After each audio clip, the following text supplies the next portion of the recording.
Merci de rester fidèle à FM Télévision. Mesdames et messieurs, bonsoir et bienvenue dans cette grande édition du journal. Dossier François Beya, la présidente de la République s'est finalement prononcée. Selon Kasongo Mwema Yamba, porte-parole du chef de l'État qui s'est exprimé mardi soir sur les antennes de la télévision de l'État, il y a des indices sérieux attestant les agissements contre la sécurité de l'État. Patrick Ngouo pour les détails.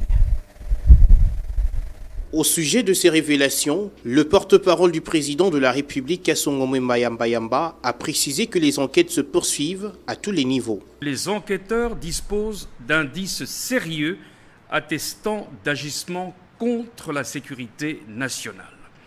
Les enquêtes se poursuivent et les investigations s'effectuent à différents niveaux. Pendant ce temps d'enquête, qui par ailleurs n'est pas défini, la population devra garder son calme car la situation est sous contrôle. Durant le temps de l'enquête, il est demandé à la population de garder son calme et de vaquer sereinement à ses occupations quotidiennes. La situation est sous contrôle. Cependant, la présidence de la République a demandé à la population de ne donner du crédit qu'aux informations qu'elle délivre au lieu de se fier aux spéculations. Faut-il le dire, le conseiller spécial du chef de l'État en matière de sécurité François Beya, interné dans les locaux de l'ANR depuis samedi pour interrogatoire, a été remplacé par Jean-Claude Boukassa qui devra assumer l'intérim, lui qui était jusque-là son assistant. On va reparler du dossier François Beya. Est-ce normal de garder un civil dans les locaux de l'ANR pendant plusieurs jours sans lui signifier le motif de son interpellation? Quid des sanctions que prévoient les textes légaux en cas de confirmation des soupçons qui pèsent sur François Beya? Georges Kapiamba, président de l'Association congolaise pour l'accès à la justice, a répondu à toutes ces questions au micro d'Esther Siamouni et Plamedi Tondo. Au cours de cette interview, Georges Kapiamba a souligné qu'il est anormal de détenir un citoyen pendant plusieurs jours sans signifier les motifs de détention. Toute personne interpellée, arrêtée ou détenue doit être informée des faits pour lesquels il se retrouve dans cette situation-là dans les meilleurs délais, c'est-à-dire au plus tard au lendemain du jour de son interpellation, arrestation. En cas de confirmation d'indices qui pèsent sur François Beya, quelles sont les sanctions que prévoient les textes légaux? À cette question, Georges Kapiamba a été on ne peut plus clair. Les sanctions sont vraiment d'une grande cruauté parce qu'elles sont graves. Ce sont des peines qui vont jusqu'à la peine de mort. Les défenseurs des droits humains rassurent par ailleurs qu'ACAJ s'impliquera pour que tout se passe dans les normes.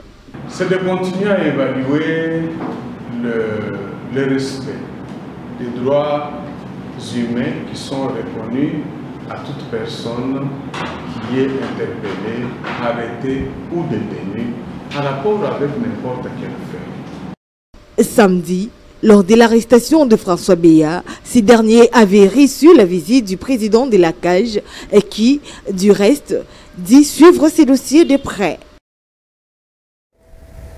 Drame de Matadi Kibala, une messe d'action des grâces a été dite ce mercredi par le cardinal Fridolin Ambongo en mémoire de toutes les victimes du lieu Matadi Kibala.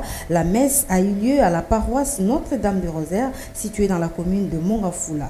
Dans son homélie, le cardinal Fridolin Ambongo a exhorté l'assistance à la prudence. Le prélat catholique a souligné, je cite, nous ne prenons garde demain, il y aura un autre accident et quand tous seront morts, nous serons des chefs qui règlent de l'immédiat et dirigeants dans un pays des morts. Fin de citation. Nous y reviendrons avec force et détails dans notre édition de demain. Report des Jeux de la francophonie pour l'année 2023. La secrétaire générale de la francophonie, Louise Mouchikoabo, a annoncé la nouvelle suite au retard observé dans la réalisation des travaux liés à l'organisation de cet événement qui aura lieu en République démocratique du Congo, précisément à Kinshasa. Toutefois, la date sera précisée en rapport avec l'agenda sportif international. Péli Aristote. L'annonce a été faite dans un communiqué du Conseil permanent de la francophonie le mardi 8 février 2022 à Paris, par visioconférence sous la présidence de la secrétaire générale Louise Mushikiwabo. À 7 mois du début et moins de 100 jours de la date prévue pour la livraison des infrastructures, les chantiers traînent le pas. Au site du Stade des Martyrs, les travaux de la modernisation du stadium devant accueillir les compétitions en salle sont au point mort. L'autre site qui devrait accueillir la compétition, le Stade Tata Raphaël, ressemble plus à un abri d'enfants de rue qu'à un chantier. Aucun signe d'avancement des travaux dès qu'on franchit les enclos érigés. C'est sur ces sites que devraient sortir des terres, notamment des sites d'hébergement pour les délégations. Force au retard enregistré, la tendance est à une solution palliative. La plus à portée de main est d'utiliser les hommes de l'université de Kinshasa récemment réhabilités pour héberger les délégations. Il faut le dire que Kinshasa a accumulé des retards dans la réalisation des infrastructures qui devraient arbitrer cette fête de la jeunesse francophone. Plusieurs missions d'inspection ont défilé dans la capitale congolaise pour palper du doigt la réalité sur terrain. Dans l'actualité, retenez également que le député national Josué Monfoulou est libéré ce mercredi après son interpellation qui a été suivie d'un jugement en flagrance par la Cour militaire de Goma. L'annonce a été faite ce mercredi par son collègue Juvenal Mounobo dans son compte Twitter. Rendons-nous à présent dans la province du Sud Kivu où l'insécurité bat son plein dans la ville de Bukavu. La population civile vivant dans les communes de Bagira et Kadutu dénonce le meurtre des 4 personnes qui ont intervenu dans 2 jours. Cette population demande également aux autorités de renforcer les mesures sécuritaires dans cette partie de la province du Sud Kivu. Annie Akole nous en parle dans ce duplex réalisé avec Pascal Ngabouika. Sécuritaire ici à Bukavu, au Sud Kivu, est perplexe. Il ne se passe pratiquement pas 2 jours sans qu'on enregistre un cas d'insécurité. Les communes les plus touchées sont Kadutu et Bagira, où 3 femmes ont été tuées au quartier Chikoni. Nous sommes vers la brasserie. Et tous ces cas sont ainsi enregistrés en dépit de multiples plaidoyers. D'ailleurs, cette même société civile qui, au lendemain de ces attaques, s'est rendu au cabinet du commissaire supérieur de la police. Après donc échange avec le commandant de la police, le numéro 1 de la police au Sud Kivu, la société civile a plaidé notamment pour le renforcement des éléments de la police.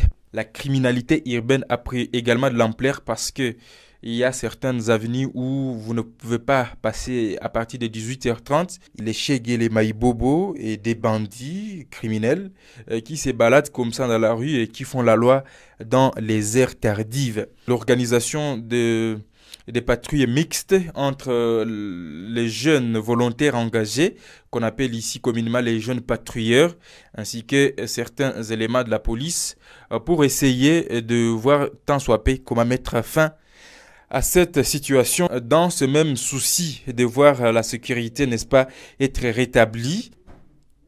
Eh bien, les forces vives de la société civile ont estimé que la mort de ces personnes ne devrait pas passer inaperçue. Ainsi donc, dans leur cahier de charges, ils ont plaidé afin que des enquêtes soient menées et que les coupables soient attrapés, n'est-ce pas, punis conformément à la loi. Élève de son état qui a été fusillé alors qu'il revenait à la maison. Il s'est donc heurté sur des bandits qui venaient d'opérer dans une maison de transfert d'unité de Airtel Money dans son quartier à Mosala, ça c'est à Kadutu. Alors tous ces cas illustrent bien évidemment cette insécurité grandissante dans la ville. Donc au bout de 2 jours seulement, 4 personnes ont été lâchement tuées. Le parti politique Engagement pour la citoyenneté et le développement de Martin Fayoulou est en deuil. La députée nationale Charlotte Massiala, suppléante de Martin Fayoulou à l'Assemblée nationale, est décédée hier mardi au centre hospitalier Nganda dans la ville de Kinshasa. L'annonce a été faite par le président délécidé Martin Fayoulou et il a souligné qu'en attendant le programme des obsèques, il invite l'opinion publique à garder une pensée en mémoire de Charlotte Massiala. En sport, le collectif des anciens boxeurs dénommé les guerriers s'oppose à la réélection du comité Ferdinand Ilunga Luyoyo. Pour cette structure, les textes électoraux n'ont pas été respectés. L'information a été livrée lors d'une conférence de presse organisée par les collectifs des anciens boxeurs. Lionel Ngolo pour le reportage. Une nouvelle crise s'installe au sein de la Fédération congolaise de boxe.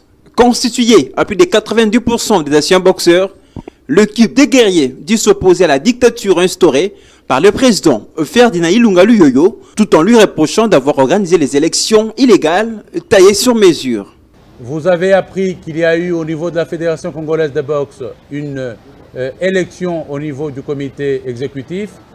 C'était une élection illégale, faite sur mesure, parce que le président de la fédération du régime ancien, l'ex-président était ou est général de police, alors que nous sommes en boxe, et en boxe il n'y a pas de général.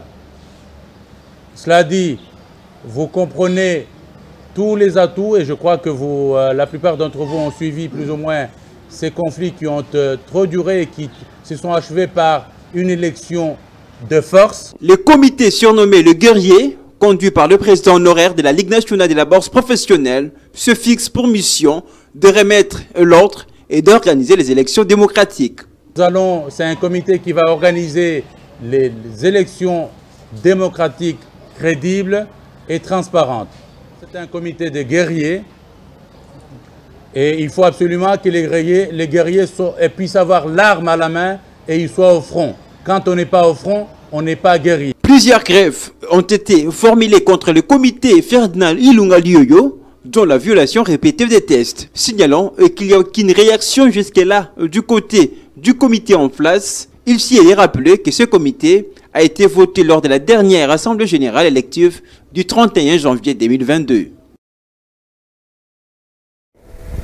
Et au FC Renaissance, le nouveau comité présidé par Maître Malou Abili Cléophas et toute son équipe se sont engagés à mettre fin à la crise qui a caractérisé cette formation sportive, raison pour laquelle le comité a entrepris plusieurs actions pour s'entretenir et s'enquérir des réalités de l'équipe. Suivez. Arrivé en sauveur en tête du FC Renaissance, pas de repos pour Maître Abili Malou Cléophas, qui se met déjà au travail pour la reconstruction du club orange de la capitale.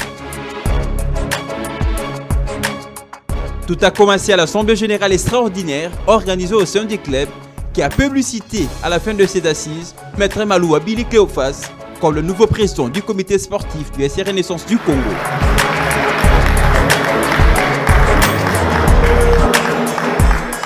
Dans sa première prise de parole, en sa qualité d'un homme de paix et de justice, a reconnu la place et l'importance du conseil d'administration qui leur a rendu visite pour les civilités. Il y a un conseil d'administration. Nous l'avons dit sur place. Avant de faire quoi que ce soit, toko monana ou toko kutanana nona conseil d'administration. Oyo pour le moment, nous considérons que azali nano na makambonyo so na maboko. Touché par ce geste, l'évêque Pascal Mukuna a remercié le nouveau comité sportif du FC Renaissance. Après le conseil d'administration, le nouveau patron du FC Renaissance n'a pas croisé les bras dans le souci de s'imprégner de la situation qui se vit au sein du club. Comme le Christ Jésus a communié avec ses disciples, Maître Abili Malou va lui poser ses gestes en rendant visite aux sectionnaires du FC Renaissance. Une rencontre au cours de laquelle le nouveau président du FC Renaissance a échangé sur sa vision qui ne fait pas de lui une star de l'équipe, mais plutôt celle d'un travail commun pour répondre aux desiderata du club en offrant aux joueurs de bonnes conditions de travail. À la suite de ces actions, retenez que Maître Abili Malou Cléophas a reçu dans sa résidence l'ancien président du club, Willy Mandela, en présence du puissant homme de Dieu, j'ai cité les prophètes Dominique Condé, et Otis Ngoma, entraîneur de l'équipe, avec qui il a longuement échangé sur l'avenir du club. Que dire de plus de cet homme, Maître Abili Malou Cléophas, animé d'un grand cœur, de compassion et d'humanisme, veut désormais partager son credo Nul n'a les droits d'être seul sur la terre. Océan Vieux et Renaissance pourrait mettre cette équipe de la capitale à sa place.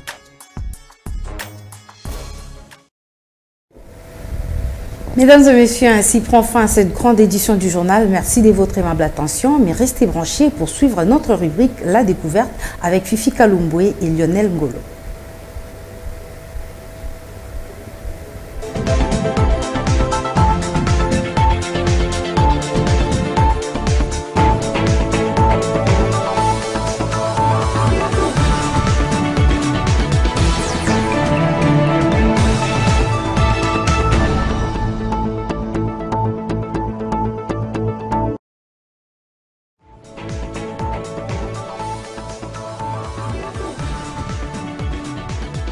La découverte, ce soir, c'est avec notre enseignant Lionel Ngolo. Bonsoir Lionel.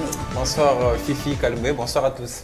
Et quelle est la leçon du jour? Alors nous poursuivons justement notre petite école quotidienne comme vous l'aimez, justement pour vous aider à mieux prononcer. Alors aujourd'hui nous irons pas loin, on va rester en République démocratique du Congo pour vous aider à mieux prononcer les mots congolais. Ça nous arrive très souvent de dire congolais.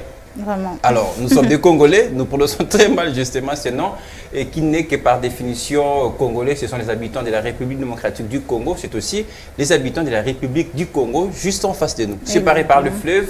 Donc, retenez aussi congolais, c'est celui qui porte la nationalité de la République démocratique du Congo au Brazzaville, comme je le disais tantôt. Ne dites plus jamais congolais, il faut dire plutôt congolais. Il y a aussi ceux qui disent congolais. Congolais, très bien. Vraiment. Là, vous ajoutez.